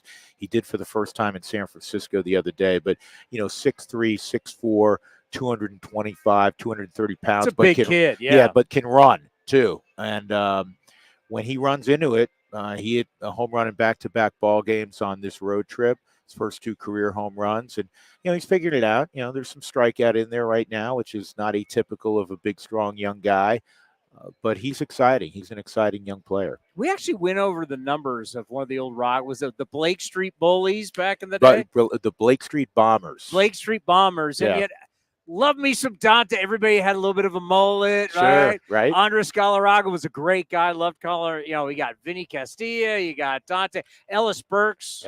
Larry Walker. I covered Ellis Burks when he came over to the Giants. Hell of a guy. Larry Walker, Hall of Famer. Todd Helton was starting to come up. He came up in his rookie year was 97. So, that's when they kind of passed the baton to him. And he's a Hall of Famer now too. But the problem is you can hit, but how do you defend that outfield? And so that's interesting that you say you got these big, strong, fast guys, because it's like you need 3 Willie Mays out there. You need guys who play like a center. You need a lot of pop, but they got to cover it because it's the most ground. Like when you go to Coors Field and you stand there, you're like, Coors Field's absolutely beautiful, but you realize the amount of footage you got to cover as outfield's unreal. Yeah, it's the largest outfield in baseball. You especially need 2 center fielders, one in center, clearly. You need one in left field as well. So Nolan Jones is banged up right now. You guys won't see him this series. But Nolan Jones, who the Rockies got from Cleveland, he had a terrific year last year, 20-plus homers, 20-plus stolen bases. 6'5", 235, 240 pounds, who can run, really good athlete, big arm. The kid you'll see out there today and every day when you watch the Rockies in center field is Brenton Doyle. Brenton Doyle won a Gold Glove as a rookie last year. He is unbelievable defensively, and he has a howitzer of an arm, and he's figuring it out offensively. Last year, he hit around the Mendoza line, a little bit of pop. This year, he's been around 280. He's improved dramatically offensively, and if he gets on base, he's going to go. So he's another one of those guys that I was mentioning earlier, who are big, strong outfielders that can run. But you're spot on. You need guys that can really cover ground at Coors Field. Do you got a lot of hope here coming up in the future, you think, for the Rockies to start winning games? Yeah, I mean, when it all comes together, nobody knows when. Look at Kansas City this year. I mean, Kansas City lost over 100 games last year. They're a pretty darn good baseball team right now. I haven't seen them up close. We just saw them. They're really good. Yeah, that's right. You guys just played them. So it doesn't have to be. Look at the run that the Houston Astros are on, and prior to that, people probably have forgotten, but they lost 100+ 3 years in a row. Baltimore was not good. Right now, Baltimore is the toast of the sport, and so you don't know when it all comes together. But I do like not only some of the young talent that is here, but the Rockies in the most recent, for what it's worth, MLB.com Top 100. They had 6 players, the only team in baseball that has more top 100 players for prospects, Chicago Cubs. So, the system is starting to be well thought of also. So, your fingers are crossed. You need good health. You need good stories, right? And then hopefully the wins come along. Yeah, we have Dan O'Dowd all the time on. We have a great connection with MLB Network, and he's a phenomenal analyst. And we've talked to him about, how do you win? You're the one guy that got a team to the World Series, and it was that great run, that final against the Padres, and then what was it, 17 straight they won? It was 14 out of the final 15, and then if you include the postseason, 21 out of 22 because, they swept the Phillies in the first round. They swept the Diamondbacks in the NLCS, and then had to wait 9 days to play Boston. Boston, in my mind, was the best team in baseball. I don't think it would have been a sweep. Boston won that series 4-love. I think the Rockies would have been more competitive had they not been off for so long. But I do believe that Boston was the best team. But yeah, Dan was the orchestrator of that club, and the 2009 club that won 92 games was outstanding as well. And Dan remains a close friend, and he's kind of like the he's a very creative guy, and he's not afraid to take chances and think outside the box. And you hear that in his commentary on MLB Network as well. Next, so we've talked to him also with John Hart, what they did in Cleveland, really still to this day the model of opening up a new ballpark, which hopefully, we're going to be doing, and we'll go through that process, what they did with Jacobs Field years ago in Cleveland. Chris Bryant, everything that we got to see him over here in San Francisco seemed like a pretty good guy. just when you see these numbers, I mean, 40% of the games since he signed and that 7-year, $182 million contract, you thought you were getting this guy. He's done everything in the game, right? The awards, the championship, and he just can't stay healthy. Just how tough has that been for the franchise? Well, it's been tough, most importantly, I think, for Chris, because he wants to play, and he's dealt with a back, and I think anybody, whether you're a professional athlete or just somebody that's the proverbial right, a weekend warrior, if the back is an issue, it makes it impossible to do things. And it's exciting to see him again. He hasn't played since April 13th, but he feels good, and hopefully some of that the great talent that he has will be on display over an extended period of time.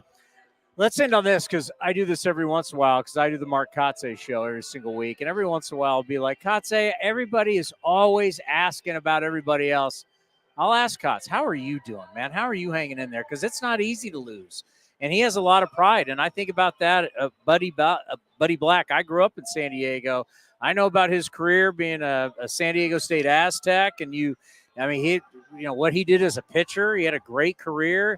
He's won as a manager when he's had talent, but, it's been tough with a lot of losses. You ever ask him, hey, how are you doing? How are you hanging in there? You know what? I do. And Buddy is an optimist by nature. He is a super positive person, genuinely so. And I love Buddy. And anybody who's been around Buddy, you can't not but adore him. He's a terrific guy. He's a great storyteller. He's an old school baseball guy. And, he understands where the organization is right now, the process that the organization is undertaking, and he's great. He bounces back super, super well. He really does. Well, it's great to finally have you on our set, because you always see us in the home studio. You finally get to see the set, and it's great to have you here. Obviously, you've been doing this a long time. You've been one of the best in our business. Well, that's very, very kind. You have my old colleague Jenny working with you now, and Chris Carey, who I've gotten to know over the last year, who's obviously Chip's kid, and my middle son is now working with Stephen Carey in Amarillo. Oh, really? So, Okay, he took his spot, Chris's spot. He just finished his college baseball career, and so last weekend was his first weekend down there, Zach, and so I'm proud of that, and I'm especially appreciative of the Carey boys. They're great young men. Have you been texting with Jenny, giving her any tips? I talked to Jenny for a half hour yesterday. Jenny doesn't need any of my tips. You kidding me? She's a pro, and she's going to do great things. And it's not only groundbreaking, but Jenny has such a good spirit to her. It knows the game, grew up in the game, has been around the game, has been in baseball and been in broadcasting for a long time. And as people get to know her in Northern California and the Bay Area specifically, they're going to be like Colorado fans. They're going to adore her. Yeah, she's good people. There's no question about it. She's great people. Thank you for the time. You have a great call. Thanks, man. Good to see you. Coming up, the whole thing about paying closers and Mason Miller. We'll talk about it right here on A's Cast Live. Whether it's a midweek trip to the ballpark to catch a game or a weekend of baseball for the family, grab your tickets for an A's game this season. Secure your seats today for all the biggest matchups, fireworks, drone shows, giveaways, and more. Don't miss out on all the things happening this season. Throws and set. It's a drive into center. It's deep, and Straw is back at the track. He will turn and watch it fly. So grab yours now at athletics.com/tickets. That's athletics.com/tickets. Where does one community end and the next begin?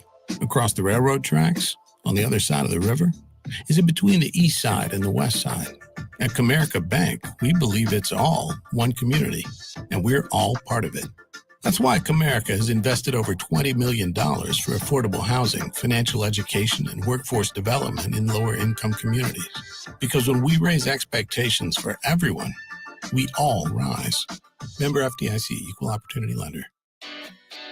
Baseball season is officially here, and there's no better time to build your collection of Topps trading cards. Topps packs feature everything from top stars, rookies, game-used memorabilia, and autographs from players around the league, as well as special inserts and surprises. Visit your local hobby shop, retailers, and Topps.com to collect the first product of the season, Topps Baseball Series 1. Follow @Topps on social media to join the conversation and start sharing your collection today. This is the place where you can dance like nobody's watching, win like nobody's business, and get away like you mean it. So what are you waiting for? Come join the party. Take that evening out and make it a night you'll never forget. This kind of action can't be beat. Hi, fans. This season, Kingsford Capital Management is the official hedge fund sponsor of the Oakland A's. At Kingsford, down to business is their way of seeing the world. Investing has its pitfalls, treacherous chasms of half-truth and despair. Kingsford's mission is to create opportunity through application of proven innovation and entrepreneurial focus with trust, tenacity, loyalty, and growth, establishing a strong reputation as a proven intendant and validated bedrock of American finance. Kingsford Capital, down to business. With the sunshine returning, it's time for golf, and more golf at Cinnabar Hills Golf Club. Cinnabar Hills is also your destination for great food with their beautiful renovated restaurant and quality craft beer selection at their full bar. Featuring a grass driving range and 27 championship caliber holes, Cinnabar Hills Golf Club is the best public course in the Bay Area. For more information, go to cinnabarhills.com. That's cinnabarhills.com. This is Chris Townsend. There are two things that are a must for me: comfort and style. Whether I'm playing golf, going to dinner, I've got to have the right feel. That's why I've partnered with Linksole, and you're going to love Linksole. They have just released their new spring line, new fabrics for their polos, lightweight and perfect for technical performance. Linksole also has new styles for their layers and hoodies with cool prints and seasonal colors. You know what they say in the big leagues: look good, play good. Go to linksole.com. That's linksole.com. You deserve extra. Extra Mile is where you get it. You don't just deserve breakfast. You deserve extra fresh Mile 1 coffee just the way you like it. You deserve more than a quick bite. You deserve an extra satisfying array of hot foods, extra good snacks, and fountain drinks that help you go the extra mile. Plus, with Extra Mile rewards, you can earn free stuff. Visit Extra Mile at select Chevron and Texaco locations. See program terms and conditions for details.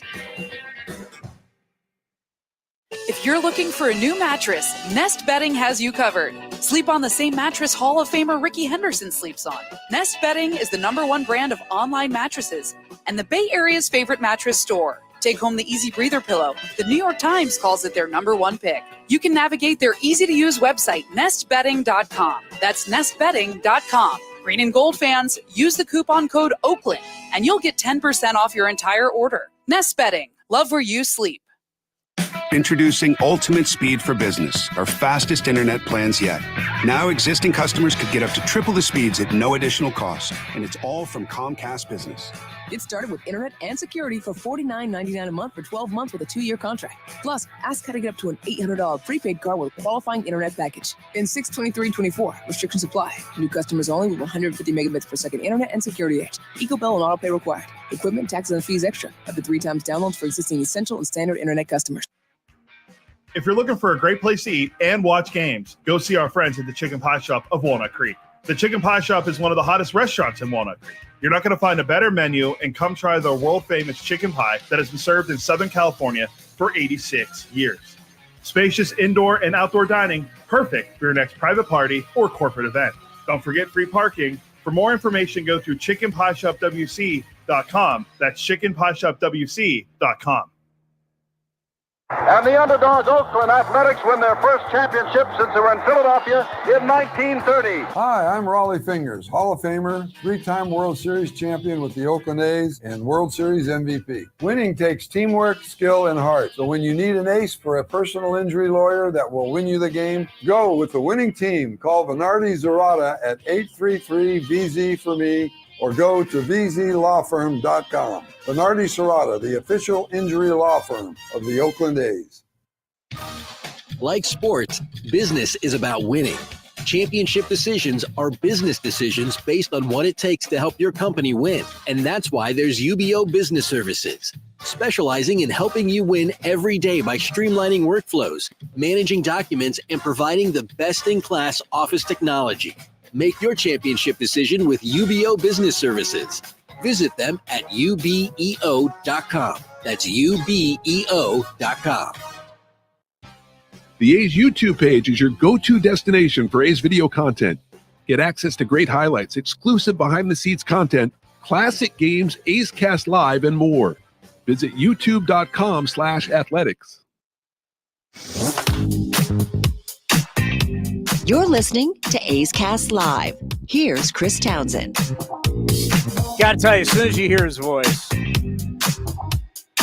it's one of the great voices. Drew's a great guy. And they have a real, like, as every once in a while I'll watch Rockies baseball. They do a great job. They got a great broadcast. Yeah, him and Spilly. Right? Him and Spilly are Spilly's the main analyst on television. Did my hot take tell you that the Astros run was over? From our crack staff, they said that the Astros are already down 2-0. Astros are already down to the Angels 2-0. I mean, I told you, it's a sinking ship. Mark the tape.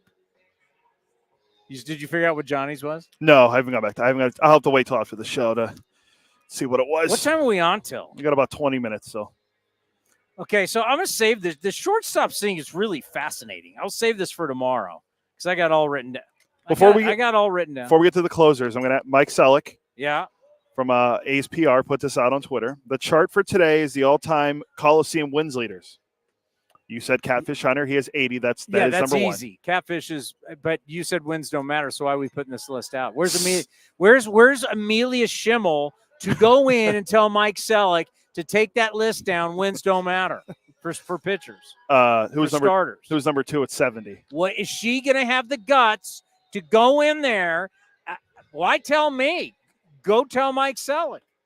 I think Amelia's got some. She doesn't have the guts. She won't do it. Probably not. That's not true. Probably not. Number two on the list. That's Mike Gundy, Oklahoma State football. Is Oklahoma State football a dynasty? They haven't won anything. What about Oklahoma back in the day? From Bud Werklerson to Barry Switzer. Is that dynasty? How many national titles they win? A lot. I don't know it offhand, but quite a few because Switzer won like 3 or 4. Bud won some. What about the U? You have 3 different coaches: Snellenberger, Johnson, and actually 4 different coaches won national championships at Miami. Hold on. Dennis Erickson. Butch Davis. No, and that's 4. They okay. have 5. Well, then Larry Coker took him to a national championship game. Remember they lost to Did he win one though? No. They lost to Ohio State, right? Yes. Craig Krenzel and Maurice Claret against Ken Dorsey and one of the great McGahee. college football games of all time. Yeah. Is the U a dynasty? I would think. I mean, if you're Oh level of success, the Islanders of the '80s dynasty, the Oilers of the '80s. They won 4. Islanders are the Oilers of the '80s dynasty. So you had 2 dynasties at the same time. Same decade. All right. I mean, the Boston Celtics, when they won 11 of 13, that to me is a dynasty. That's pretty good. It's pretty good. But Russell's a good player. You win 11 out of 13, that's a dynasty. All right, real quick, we'll just go through the top 5. You did. I guess right. Catfish, Vita's got to be 1 or 2. Vita's 2 at 70. 61. Dave Stewart. He's 3rd. 54. Bobby Welsh. Yeah, Bobby Welsh. Bobby Welsh had 27 in 1 year. 51. Friend of the program. Barry Zito. I was going to go Tim Hudson. Where's He's Huddy?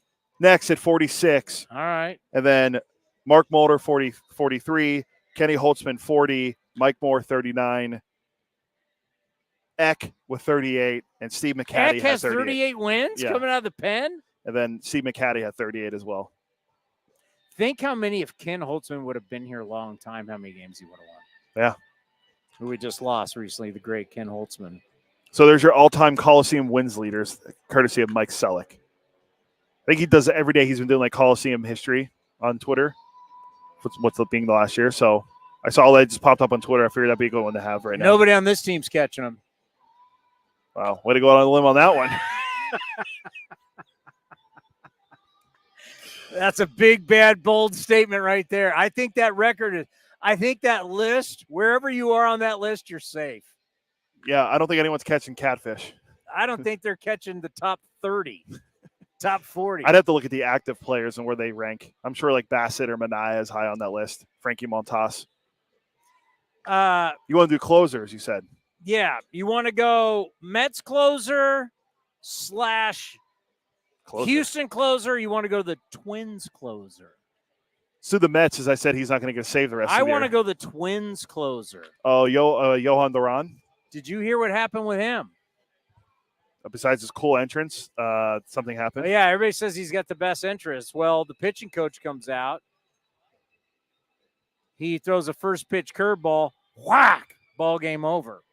After the game, he says, "I'm just an employee." You want the quote? This happened yesterday. They've lost like 7 in a row. They had a players-only meeting. The Twins are – remember the Twins? Everyone, the sausages. And they had they were flying high. Well, they had so much. The rank sausage, and everybody loved the summer sausage, I think it was called. Now they're all sick.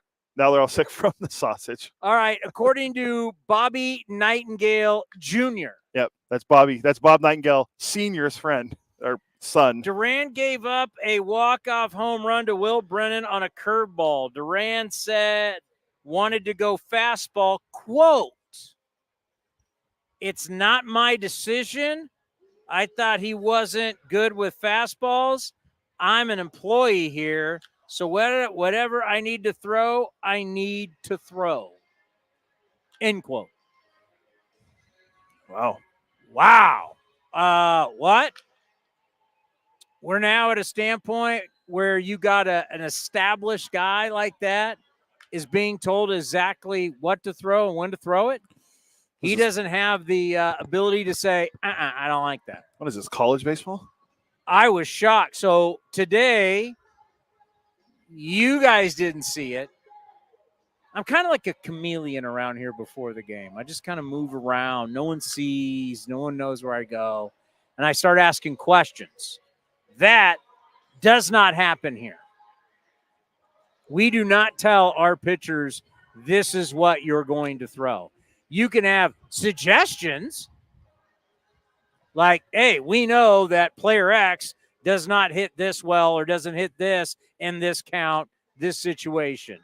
But we're never going to say, you must throw sweeper here. You must throw slider here. You must throw two-seamer this location. We do not do that. Most teams do not do that. Rocco Baldelli has responded with a lengthy conversation, and it's a tough one to dance around. This is the thing that I talk about, transparency. If that's what you do, then own it and say, this is what we do. If you're telling your all-star closer who has one of the best entrances in the game, they weren't at home. But if you're telling your pitchers what to throw at, maybe not every pitch, maybe every pitch, we don't know. But if at certain times you're going, hey, you got to throw this, then you know what? Admit to it. Because he's throwing you under the bus going, I didn't want to throw that. I had to throw it. I'm an employee. It's a bad look all around. You know what? Own it. And it can be a bad look for the player because basically you failed, so you could be blaming it on somebody else. In the end, the buck stops with you. You threw the pitch. I asked Scott Emerson, who will be on our show tomorrow. I asked him, I just said, I gave him my belief first. It is my belief, whether it's pitching, whether it's your quarterback, whether it's golf, whoever is the person in control, they've got to have full belief in what they're doing. I've got a better chance with a human being having full confidence, full belief, even if it is the wrong pitch, even if it is in golf. I might be trying to hit a draw, and I'm a fader, but I feel like the draw is – I got a better chance to be successful when I have conviction as a person. Pretty much anything in life, let alone sports. I'd rather have my pitcher believe. I want him all in on what he's doing. I don't want him on the mound going, curveball. You know, the old Nuke LaLoosh. No, I don't want to throw it. No, I don't. I want my guy to believe in what he's doing. Because at the end of the day, I can look myself in the mirror and say, this is what I wanted to do. This is how I felt. Like, do I want this? Always great because everybody is so into football. Do I want my quarterback late in football games throwing or running plays he's not comfortable with? No. But wait a minute. The numbers, my analytics say this is the best plays versus the defense. Do I want to go with what my analytics say, or do I want to throw stuff that my quarterback's comfortable with, not only comfortable, but has confidence in? What your quarterback's confident in? Well, this sounds like that's not the case. So I just wish we had more transparency in the game, and everybody would just cop to what's going on. Stop the cloak and dagger. This is what we do. This is what we don't do. Because we're always trying to make our game better. And having your all-star closer go, they made me throw it. And then you're like, well, hey, And I said it the other day on post-game, in case you missed it, because one of our callers, I can't remember who it was, said, why don't, with the offense struggling so bad, why don't they just say what the hell and screw it and change it up and I went, they're not going to do that. They're not going to do that game plan. And the reason why they're not going to do that game plan is if they start doing that, then why the hell are we paying all these people to do these numbers and come up with all this data? What worth do they have? If you're saying, you know what, Kotze, just throw a lineup out there, just try and, do the old Billy Martin, put everybody's name in a hat. Well, then why are we paying all these salaries? Why are we paying, I'm not saying the A's, but certain teams pay for data. Certain teams have massive data departments. Why, as a business, are we going to go away from the data we're either buying or we create that we say is so important? Because that's going to be a bad look to the owner. That's going to be a bad look to the president because they know what you're spending. And if you're spending all this money and then all of a sudden I see you with the media saying, to hell with it, put any lineup you want out there, then why are we paying? Why am I paying these salaries? Why am I paying the benefits? Why am I paying the retirement? It's a business, right? Why would I be paying all these employees if we're not going to use the information that we're paying them to come up with? That's why we don't do it. That's why you don't see because back in the day you had what? I mean, think about it. Charlie Finley was the GM. Back in the day, you'd have a GM and maybe one assistant, maybe two. Now we have full analytics departments, or we farm out and pay people to do the numbers for us. If you're going against all of that, if I'm the owner, I'm going to be like, well, why the hell are we paying for it? So you have to justify your worth as a front office by not saying, screw it, just do it. So you go back to, all right, if the numbers say, and you can make the debate, hey, Durán, the numbers say this guy can't hit this pitch in this count, so throw it. Even if you're not comfortable, get comfortable with it because the numbers show he can't hit it. I get that aspect of it too. But what's going to happen when he throws it and it gets hit? He's going to say, I didn't want to throw it. That's exactly what we did yesterday. And I get both sides of it. I hate to be that guy that says I get to understand both sides of it, but I think it's like you telling me to interview somebody I don't want to interview. Anyway. And I'm forced to do it, and it's not a good interview. And then when our boss goes, hey, why was that not a good interview? I go, well, I didn't want to interview him. Well, I just work here. I'm just an employee. There you go. Good thing he didn't say lower level employee because he's not. Not the Durán, not to steal from Jeffrey Luno and say he's a lower. He just said I'm an employee. Oh yeah. Not a lower level. But no, it's a bad look. I'm on all sides. Not just the PR guy who brought Durán to the press conference is the lower level. In this situation, unfortunately, yes. Yeah. Because it's about. And then all the people who have to deal with Durán after are like us. We're the loyal.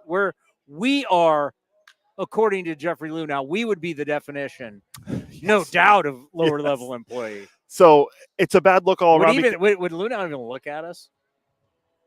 He didn't talk to a lot of people. No, but we never had. Do we ever have him on? I had him on before in Sports Talk, and I've texted with him. Seemed like a good guy then. That changed quickly. I don't think he fooled you. Yeah, he definitely did. I was close to a lot of the Houston. I was really close with Maury too. Now he's in Philly, but yeah, this is. I didn't know about this because unfortunately I don't have MLB Network with YouTube TV, which they need to fix that. I was told they would fix it, and they haven't yet. You work in baseball and you don't have MLB Network. Explain that. That might be the biggest travesty of the day. I know. I mean, I can watch it on my iPad and my phone. I do it in the morning when I'm on the treadmill. I watch MLB Network. But on my actual television, it's YouTube TV doesn't have it. Sun's back through the. It's all over. We're almost done, so it's gonna be. We won't have to worry about shadows today. The sun will be down, and then.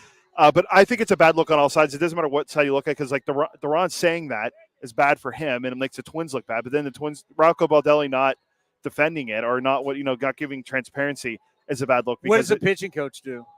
It's like, how do we go forward as a group? Because we all want to be, as they say, pulling on the same rope. Yeah, we all want to be on the same page.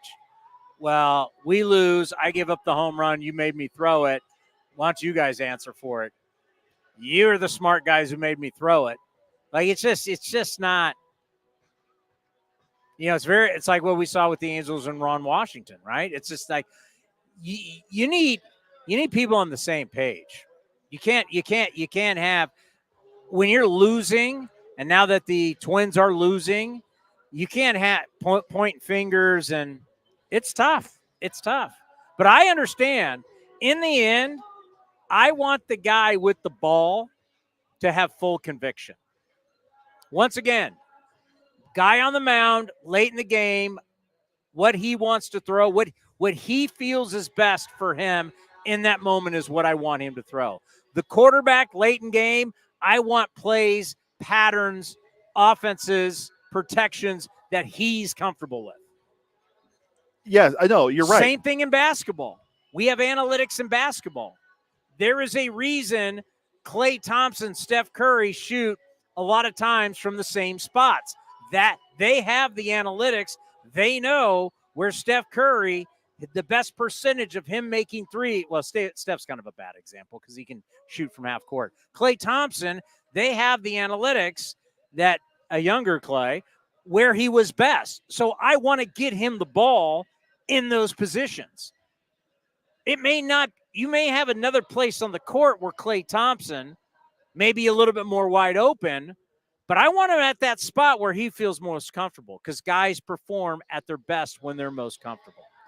Yeah, and it feels very college baseball-y, right? Like, they're calling every pitch. Because they're calling pitches. I talked to Emerson about that because my generation of college baseball, we were kind of the last pitchers before they started. You'd look at the College World Series and the pitching coach had all these hand signals and they were calling every pitch. They didn't have that. It was that started to be like a late 90s kind of thing that you saw into the 2000s in the College World Series where they were calling every single pitch. Well, how does your pitcher learn? That's a whole different topic. I was trying to look to see if the Twins pitching coach is still the guy that was there. Was it Derek Johnson? He was there with. No. It's on him, but he was the former Vandy guy that is used to that. So it's a different guy now. I saw the guy's name. I just looked. It's Pete. What was it? It is Pete Mackey. M-A-K-I is who it is. So do you think Pete Mackey's going to show up on? They don't have it, but if they had Twins Cast Live, do you think Pete Mackey's showing up on that today? I'm going to go. Probably not. Do you think Rocco's showing up? Friend of the program, Rocco Baldelli. Rocco will talk to the media before the game today. True, yeah, but the pitching coach will not. I mean, that's the thing. This is your. I mean, he's just coming back from being on the IL, but this is your closer, man. Your all-star closer. Yeah, this is one of the guys. There's another guy that throws a high. Oh, by the way, there's a new Mason Miller. Do you know that? I saw this. I don't know where I saw it, but there is a new Mason Miller. I want you guys to all look this kid up. He's in the Dodgers system. It is absolutely 100% incredible. Ronaldo Lean is 20 years old from the Dominican Republic. He's 6'4", 190. He's touching 104. And he's with Rancho, right? In the Cal League, is that where? Rancho Cucamonga, hello. Right? Is that where he's Remember pitching? Larry King? Yeah. San Luis Obispo, hello. That's where he's pitching. Right? He's in the Cal League. Is that their Cal League affiliate? Yeah. Is he a Dodger? Yeah. Then I think he would be pitching in. I don't think if a Dodger's pitching for a team that's Well, no, I meant I know if he was in low or high A. So if I'm saying if he's at Rancho, which I think is what you said, then yeah, he's in. We should go watch him pitch sometime. I believe he's at Rancho. We should go see him pitch in San Jose sometime. I thought you were just being Captain Obvious there. Oh, no. 2-0 with a 3.09 ERA, 3 saves, 12 games, 11 2/3 innings, 20 strikeouts, 8 batters. But this is the future.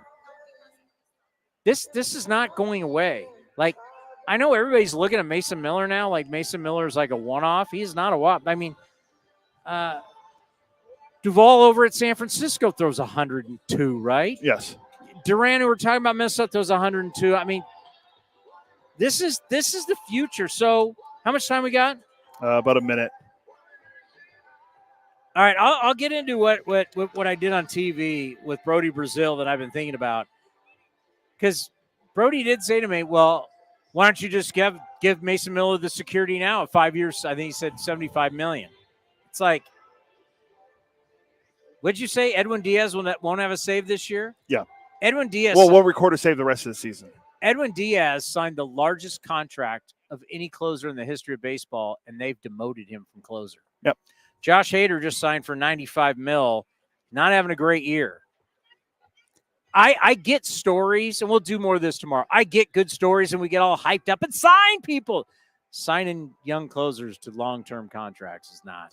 Well, there's a good tie on that. Buster Olney wrote a very long piece on ESPN. But No, you didn't say. But how many pages? I'd have to look to see the print, but I think it was close to 17 or something. How long would it take? A while. But essentially, Hader, after 2019, when he pitched some, he'd go multiple innings. He pretty much said, no, I'm done with this until I get a long-term contract. He said, I'm not pitching multiple innings. Well, he's got that long-term contract. How's it going? Not great. Not great for Hader. Not great. All righty, that's going to do it for A's Cast Live from the field. Thank you, everybody, for listening. Thank you, everybody, for watching. We want to thank Drew Goodman. We want to thank Abraham Toro, the Bull.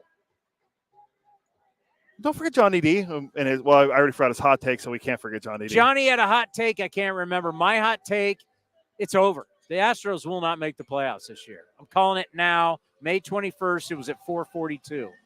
So that goes against yours is crazy. All mine have been crazy. Yours flew by. You went to crazy town. I'm trying to get on with Stephen A. I want to be on First Take. Does Skip Bayless still need a partner? No, but his show's not doing well. I heard might get the old axe soon. Oh wow, you're into cable TV. That's what I read on. That's what I read on the internet. And I believe everything I read on the internet. Tomorrow, Scott Emerson will be with us to start the show. So Emo. Oh, so we can get into this tomorrow. Yeah. I like it. Yeah. So I was texting with Emo the other day. Who else is on the show? We're gonna probably have Martin Gallegos, and then we have a list of ace people. We're trying to get out. We're efforting Austin Adams. I put Soderstrom on there too since he's back. Austin Adams is like 80. He's like a Boston Red Sox pitcher. 80-something% sliders. Yeah. Yeah. That's what it was going into the weekend. Hey, we used to think throwing breaking balls hurt the elbow. Oh. What? Ryan Spielborg's tomorrow, 5 o'clock. Is he here? Yeah. Spilly's here? Spilly got back to me. Just confirmed 5 o'clock tomorrow. So Spilly tomorrow. And MLB Network Radio. Spilly, of course, we love. He does a great job with CJ Nikowski. They do a great job on Sirius XM. Loud Outs is what the program is called, as we love all our guys over at Sirius XM. Of course, Spilly does a good job doing play-by-play now. Yeah. And he's the Apple gang. Spilly's everywhere. Yeah, he's a busy guy. And then his broadcast partner our radio partner, CJ, we'll talk to him next week with the Braves. I miss CJ. We see CJ all the time. Yeah. No, now he's with the Braves, so we'll get him next week. CJ has one of the great lines ever on the show. Chris, just the reality is, we know our teams better than anybody else. And I remember going, yep, you're right. All right, that'll do it for A's Cast Live. We'll see everybody tomorrow. Coming up next, it's going to be A's Total Access on A's Cast and the A's Radio Network. This is Chris Townsend. I'm proud to announce our year 2 partnership with Link Soul. They've changed my wardrobe, and they can do the same for you. And right now, their spring collection is fabulous. Natural fabrics and versatile styles, perfect for this time of the year. And they want to introduce their performance line for golf, premium for on-course apparel design, and to keep you cool and dry. Check it all out, linksoul.com. That's linksoul.com. Remember, look good, play good. Hi, fans. This season, Kingsford Capital Management is the official hedge fund sponsor of the Oakland A's. At Kingsford, down to business is their way of seeing the world. Investing has its pitfalls, treacherous chasms of half-truth and despair. Kingsford's mission is to create opportunity through application of proven innovation and entrepreneurial focus with trust, tenacity, loyalty, and growth, establishing a strong reputation as a proven intended and validated bedrock of American finance. Kingsford Capital, down to business. This has been a presentation of the Oakland Athletics.